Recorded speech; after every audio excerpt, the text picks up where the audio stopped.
रस आत्मीयता से आता है। उस परमात्मा में आत्मीयता करो, वह मैं हूं और मैं वह है। ये आत्मीय रस पैदा होता है उस परमात्मा में। अर्थात आत्म विचार से मुक्ति का रस आता है, आत्मीयता का अनुभव होता है। भक्ति भाव से भक्ति रस प्रकट होता है, वो भी उसी से। निष्काम कर्म करने से चित्त में जो शांति होती है और शांत रस आता है, वो भी परमात्मा से। वीरों की वीरता सफल होती है और जो रस आता है वो भी उसी का है।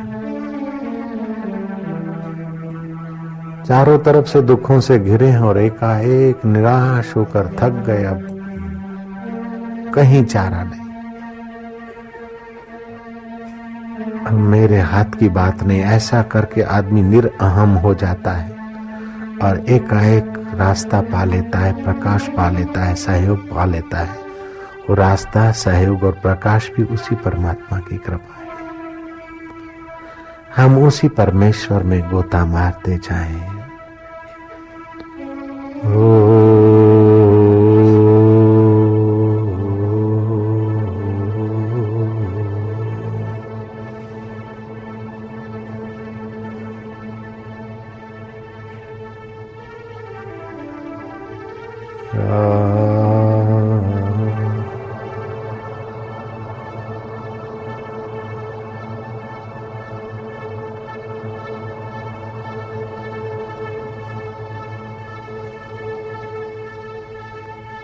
जो भौतिक विकास तो करते हैं लेकिन उस परमेश्वर के तरफ लापरवाह रहते, वे जीवन में हार जाते, ऊब जाते, थक जाते और जन्म मरण के चक्कर में पिसे जाते। वेद कहता है कि जो ऐहिक जगत को सत्य मानकर उसी की सफलता में लगता है, वो अंधकूप में पड़ जाता है।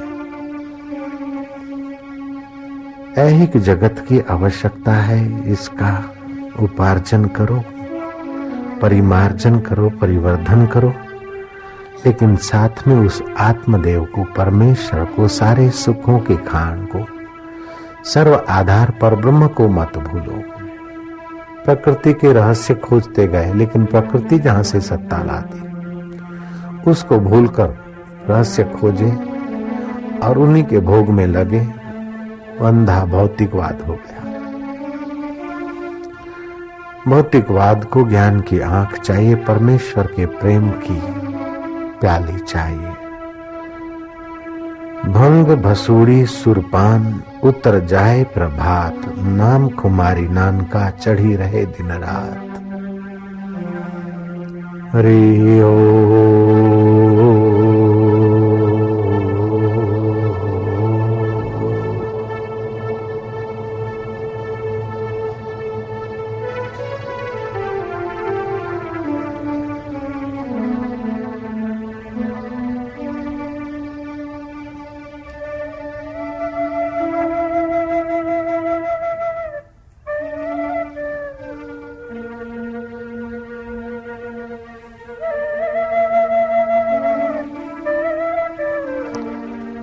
मधुर शांति शांत रस में गोता मारते जाओ।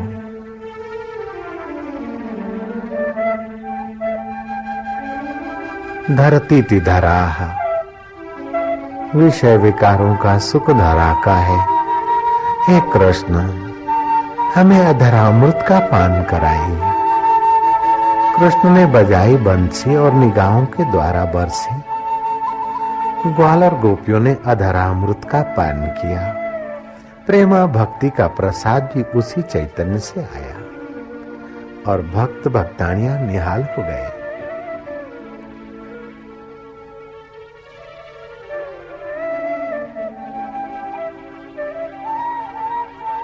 तुम भी निहाल होते जाओ, तुम भी गोता मारो, डूबते जाओ।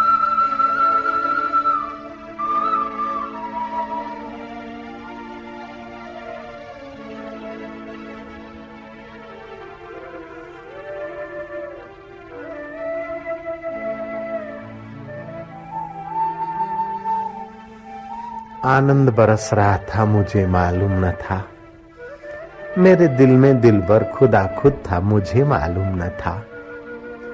नाहक में हक से जुदा था, मुझे मालूम न था।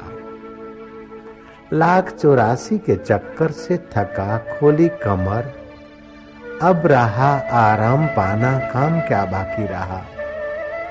लग गया पूरा निशाना, काम क्या बाकी रहा। देह की प्रारब्ध से मिलता है सबको सब कुछ, नाहक जग को रिझाना। जग की सेवा करो लेकिन इंद्रियों के सुख के लिए खुशामद कब तक करोगे। कबीरा यह जग आए के बहुत से कीने मीत, जिन दिल बांधा एक से वे सोए निश्चिंत। तुम निश्चिंत होते जाओ, उस परमेश्वर में आराम पाते जाओ ना।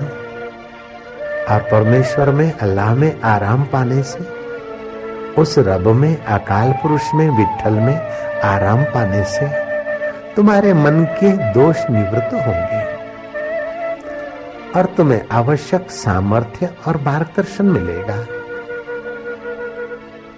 तुम भीतर वाले से बिगाड़कर बाहर वालों को रिझा रिझा कर थक जाओगे, मर जाओगे। दुखों का अंत नहीं होगा। तुम भीतर वाले से अपना तालमेल करो, बाहर वाले रिझे मिलेंगे। बाहर वाले तुम्हारे अपने आप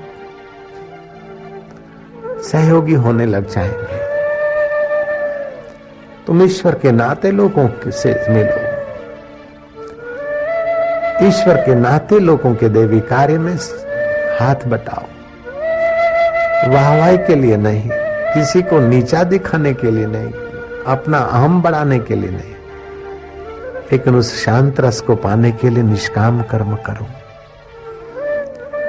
ईश्वर के नाते देवी कार्यों की सेवा तुम खोज लो। नश्वर देह से शाश्वत को रिझाने का काम तुम खोज लो।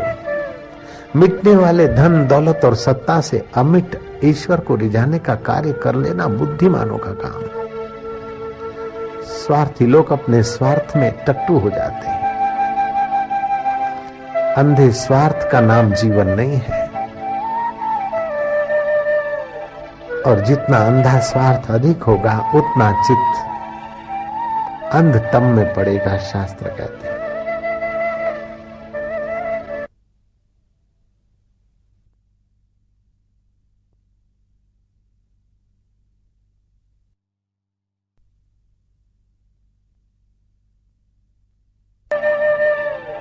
और जितना अंधा स्वार्थ अधिक होगा उतना चित्त अंधतम में पड़ेगा, शास्त्र कहते हैं।